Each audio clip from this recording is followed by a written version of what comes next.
Well, good morning and welcome to another edition of What's Up with Dr. A. Nathan Young. I'm so excited to be joining you in your living room or your office or wherever you're watching us at. I want you to know that the word that is going to be spoken today is just for you. So tune in, listen up, grab a cup of coffee. Let's go on a ride and see what God has to say to us this morning. Meet me right back here in 26 minutes. We're wrapping up a series today that's called Scandal, the outrageous stories of the people of God. Today, we're talking about a lady named Queen Esther. And here's what I want you to remember if you don't get anything else from this message. I want you to walk away with one thing and one thing only if you don't walk away with anything else. And this is what I want you to walk away with. You ready? Y'all ready? More than anything else in your life, more than you need anything, you need the favor of God upon your life. You'll get into situations in life where you need to make decisions. And the point of today's message is in those situations, you need the favor of God more than you need good decision-making skills. Hear me on this. You get into situations in your life where you have sickness in your body. And more than you need a good doctor, you need the favor of God upon your life. You'll find yourself in situations where, like I found myself in before, where you have more than money. Come on, somebody. And more than you need that bag, more than you need them duckies, you need the favor of God upon your life. Why, Pastor?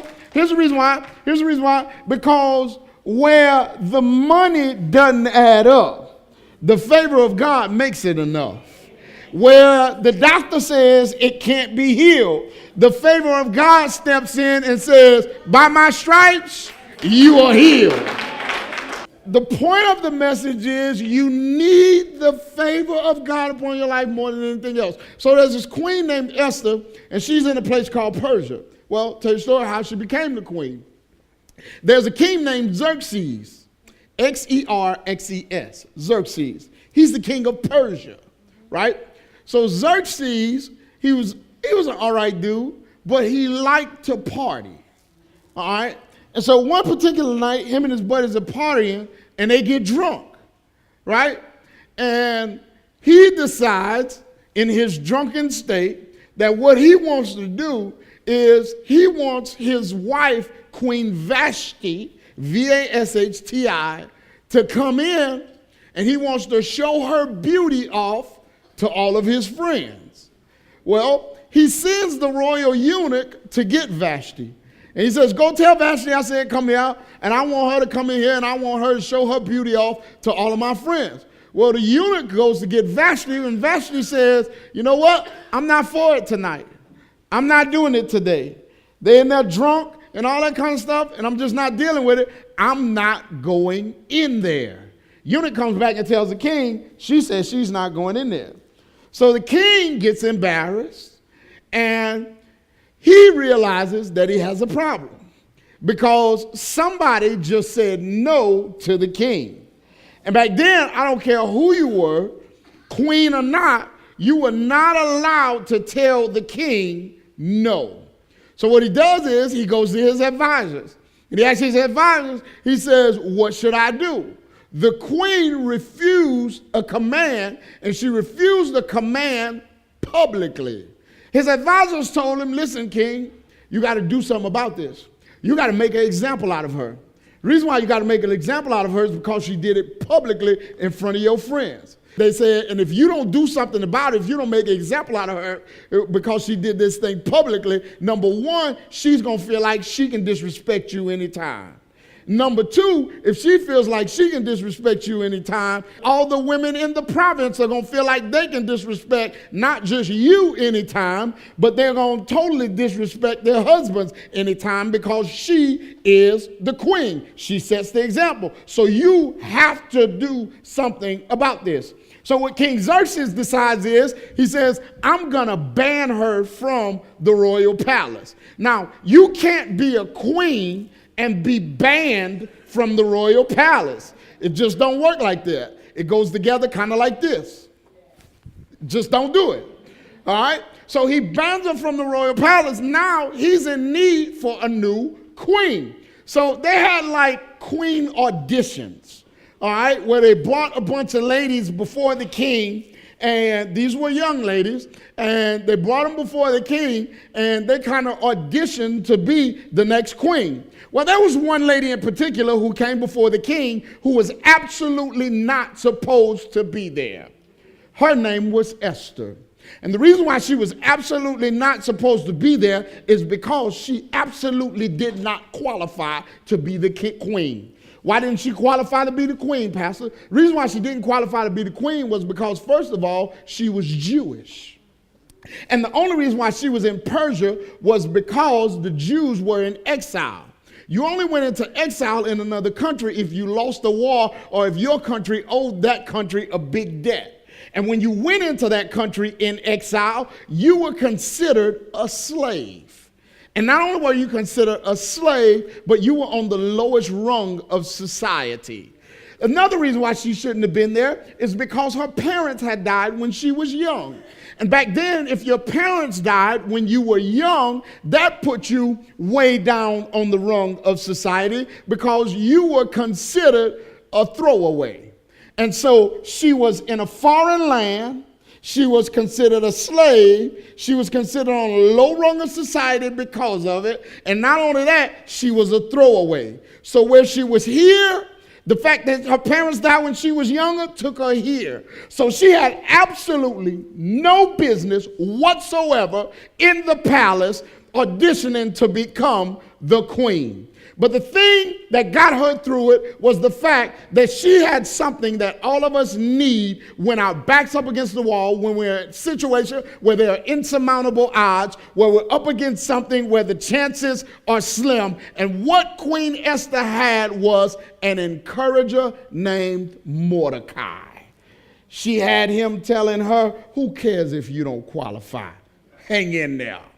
Who cares if you don't have the right pedigree? Hang in there. Who cares if you're not supposed to be there? God put you there for a reason, and you hang in there. Don't you quit. Don't you give up. They might be prettier than you, finer than you. Maybe they can twerk better than you, but he didn't say that, okay? He didn't. I got carried away. I'm sorry. Pray for me. I'm going to get saved tomorrow. But don't you give up. Don't give up. So she hangs in there. Mordecai, the encourager, was also her cousin who raised her. He was a cousin who raised her. And he raised her up from a little girl. And Mordecai would become an important person in her life all throughout the book of Esther. Now, I want you to watch this in chapter 2, verse 9, and see what happens. Watch what happens. It says, now the young lady pleased him, pleased who? The king, and found favor with him. So he quickly provided her with cosmetics and food. Watch this. She didn't find favor with him because she looked good. How you know, Pastor? Because after she pleased him, after she found favor with him, then he gave her cosmetics. So it wasn't the fact that her face was beat. It wasn't the fact that her wig was laid. She didn't have on Queen Virgin Remy, and that's why he liked her. It wasn't none of that. How you know? Because she didn't get that until after she found what? Favor with him. He gave her cosmetics and food. How did she find favor, Pastor? I'm going to tell you. He gave her 7 choice maids from the king's palace and transferred her maid to the best palace in the harem. So she finds favor with him, and he says, look, this is what I want y'all to do. I like her. Give her a makeup session. I want her a beauty day at the spa. And then I want you to feed her. And then I want you to give her 7 maids. And then I want you to take her to the best place in my palace, and I want you to give her the best of everything. Single ladies, you ought to be saying, Lord, give me that. Forget Boaz, give me a Xerxes. Watch what happens, verse 10. Esther did not make known her people or her kindred. Why? For Mordecai had instructed her that she should not make them known. Mordecai told her what she needed to do, and she did it.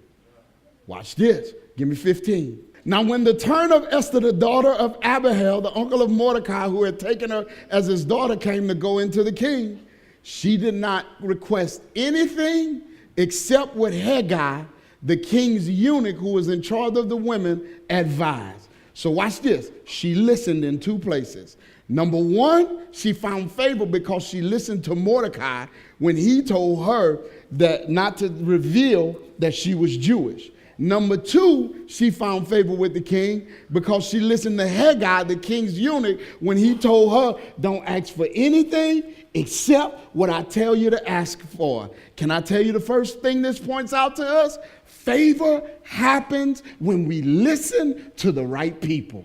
Let me say that again. The favor of God happens when we listen, number one. For many of us, we rob ourselves of the favor of God all the time for one reason and one reason only. It's because we do not listen. We will not receive advice. We will not receive instruction. Our pride tells us you know how to do this. Our pride tells us you can figure this out.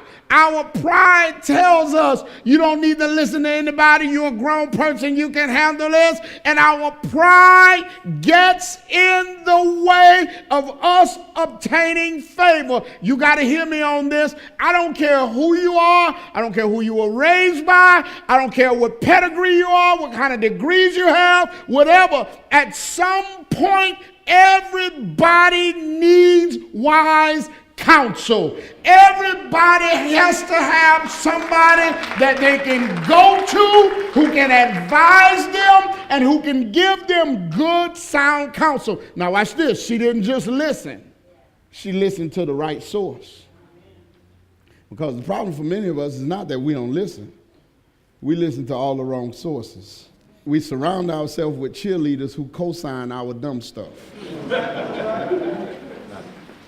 Come on, somebody. And you got to have somebody in your life that speak the truth in love. For many of us, especially the millennial generation, everybody who tries to speak the truth to us, we charge them off as a hater. Got all these haters. They're not hating, they're telling you the truth. And you need to learn to recognize when somebody is speaking the truth to you in love. Why, Pastor? Because sometimes God uses people to speak truth into your life. Sometimes the mechanism that God uses is a word from somebody else. Now, that don't mean that everybody you run into is supposed to have a word from the Lord. Because for others of us, you listen to too many words from the Lord. I'm always skeptical, all right, of people who always got a word from the Lord of me. I had a guy walk up to me one time and tell me, Pastor, and you know they always feeling it.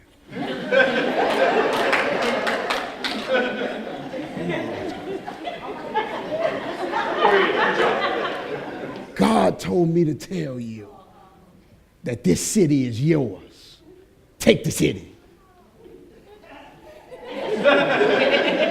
First of all, how this city anybody's? Yeah. Nobody don't own this city. I can't own this city. Second of all, how you take a city? Man, get out of my face. Third of all, I talk to God every day. Amen. And what God want to tell me, guess what he can do? He can tell me, I don't need you coming up to me.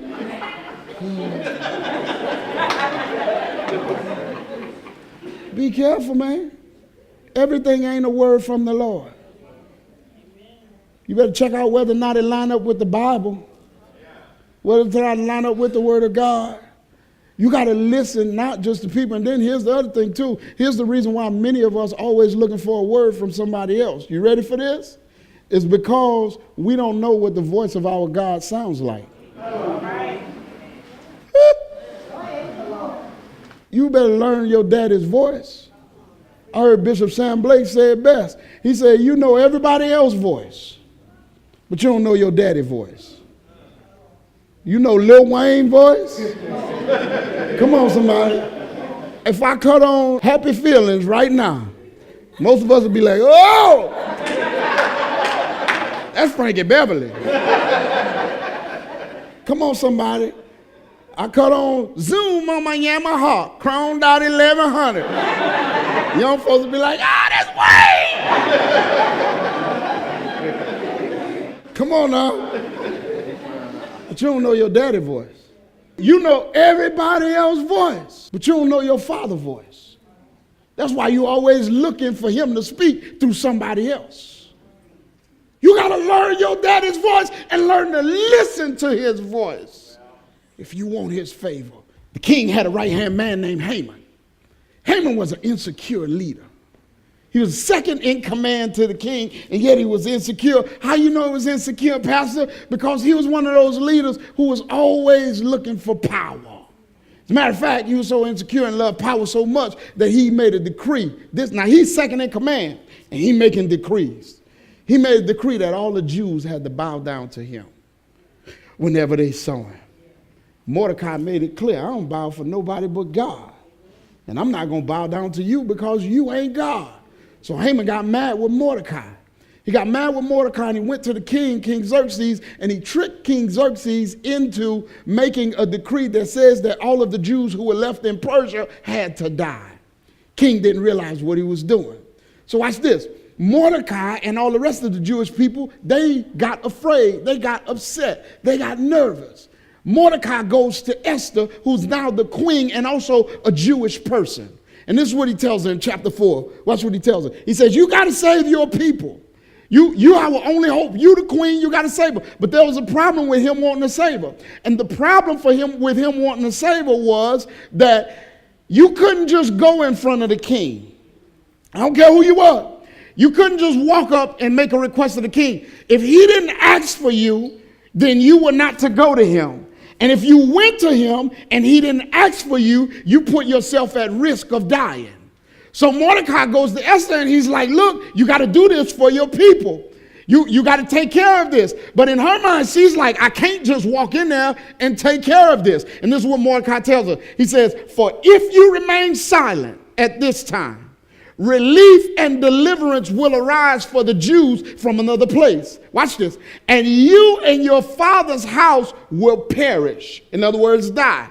And who knows whether you have not attained royalty for such a time as this. He tells her two things. He says, listen, you got to do this. He says, I know you're taking the risk, but here's the deal. If you don't take the risk, in other words, if you do nothing, Esther, here's what's going to happen. Number one, you and your father's house are going to die.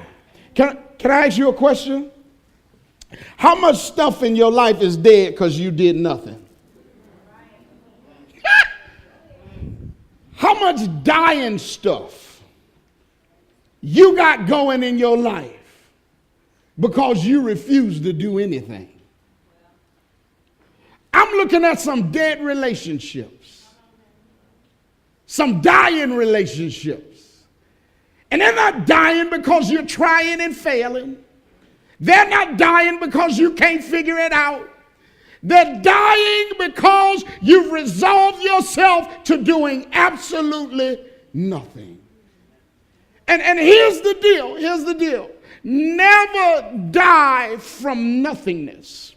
Never allow anything in your life to die from nothingness.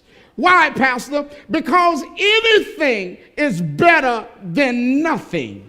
Dying from anything is better than nothing. And if you could say to me, my career died because I risked it all and failed. My this died because I tried too hard and it didn't work out. This died because I did too much and it didn't work out. I'll say, you know what? And I'm sure God in heaven is going, you know what? At least you gave it your best. But for too many of us, we let too many things die because we are doing absolutely nothing. Can I come down your row? Your kids' education dead because you ain't doing nothing. Our community's dying Because too many of us are doing nothing.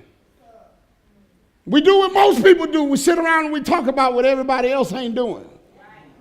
And in the meantime, ain't nobody doing nothing. Listen to me. I've already started researching it. I've already started looking at it. I've been doing it all my life. Not only am I going to continue to do it, but we're going to blow it up at Faith Bible. I've been mentoring young men for the past 20 years. And let me tell you something. For the last about 4 or 5 months, I've been getting confirmation after confirmation after confirmation after confirmation that we need to mentor more young men. Had a young man come knock on my door just the other day, and I'm already got Carrie in the process, my assistant, of researching mentoring programs. She is in her office doing that while I'm doing sermon prep, and there's a knock on my door. I didn't want to stop. I was like, oh, God, who is this? I always got to get an interruption while I'm doing sermon prep. I didn't want to stop. I said, the Lord said, go answer that door. I went and answered the door, and there's a young man who's about 18 years old standing at my door. And I said, what's up, dude? And he said, I just came to tell you thank you. I said, thank you for what? He said, I want to tell you thank you for everything since I was 8. He said, you've been there for me. He said, through every up, through every down. He said, when I got in trouble, you were there. When I did good, you were there. And I just need you to know, Pastor, I'm doing good now. I finally got my grades back on track. I graduate this year, and I'm going to be going to college. I don't quite know what I'm going to study, but I want you to know that I appreciate everything you've done in my life. I say, okay, Lord, I get it.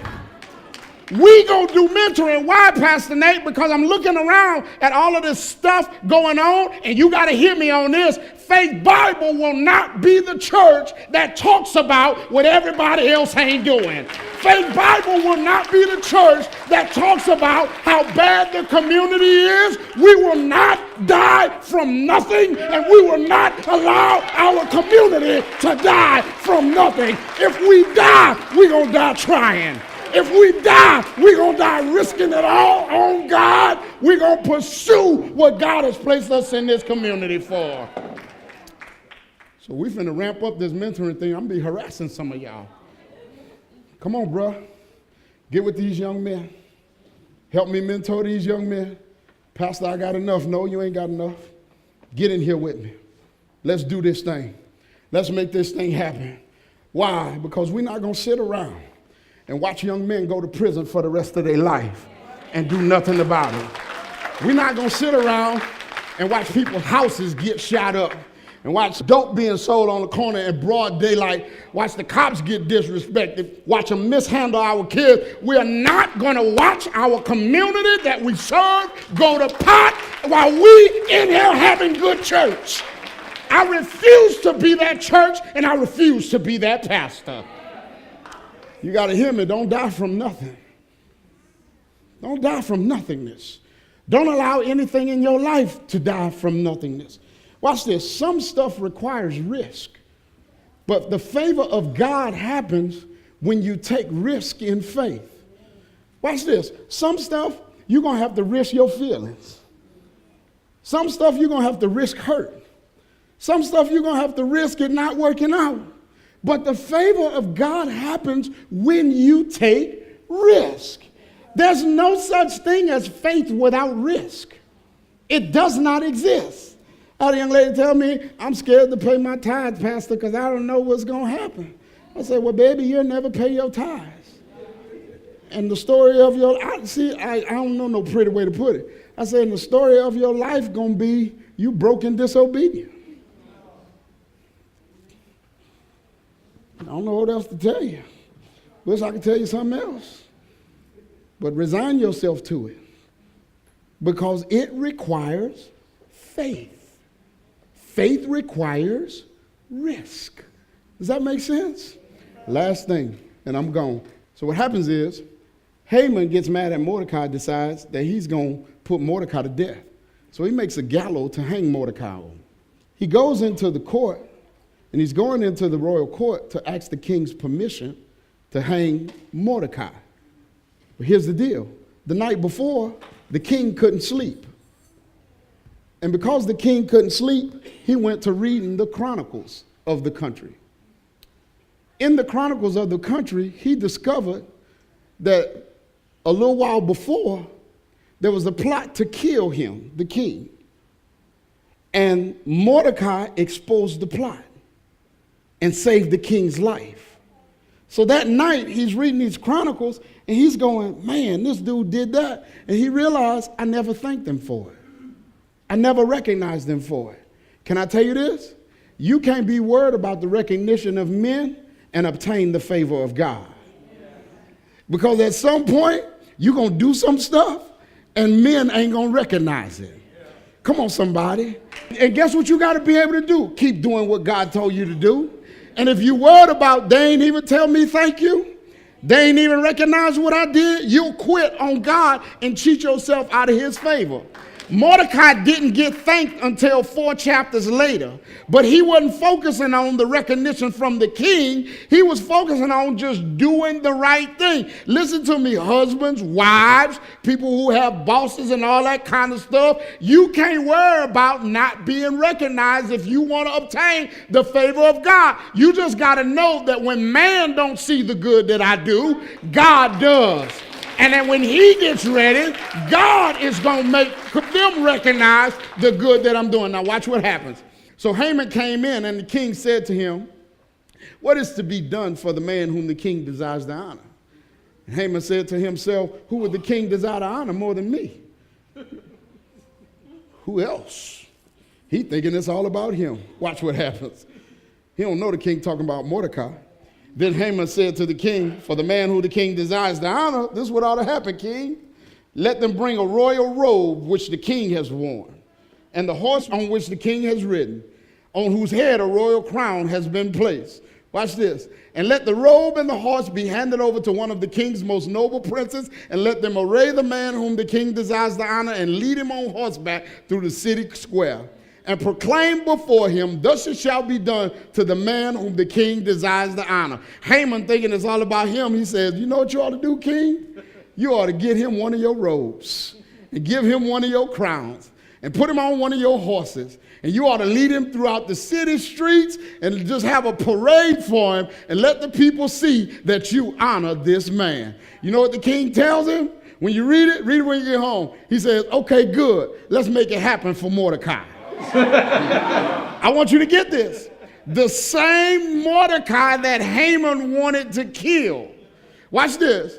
The king asks him what should be done, and Haman sets up Mordecai's recognition.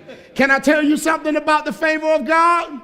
The favor of God is awesome. Why, Pastor? Because not only will God prepare a table before you in the presence of your enemies, if you just wait on God and stay focused on doing what he told you to do, he'll make your enemies prepare your table. He'll use your enemy to get the table together. And when they know anything, he used them to promote you. He used them to give you your recognition. He used them to give you your due. I tell you, there is nothing like the favor of God. Why, Pastor? Because the favor of God outrules anything man can do to me. And it takes the plot of my enemy and uses it to my good. May have his enemy set him up to be recognized. Watch this. Watch what happens, and I'm gone. This is what happens. Esther goes into the king. The king extends his scepter. Asks her, what you want? Girl, I'll give you anything. Told Joyce that after I got through studying the other day, I said, girl, I'll give you anything.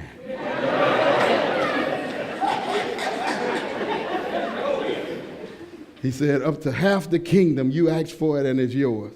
I almost told her that, but that reminded me too much of divorce court, and I was like, anything. She tells him what she wants. He grants it to her. Now watch what happens. Haman comes in. He tells her she wants lunch with him and Haman. She has the lunch, and then she plans a dinner with him and Haman. At the dinner, she exposed Haman. Watch this. The same gallows that Haman set up for Mordecai, the king hung him from it.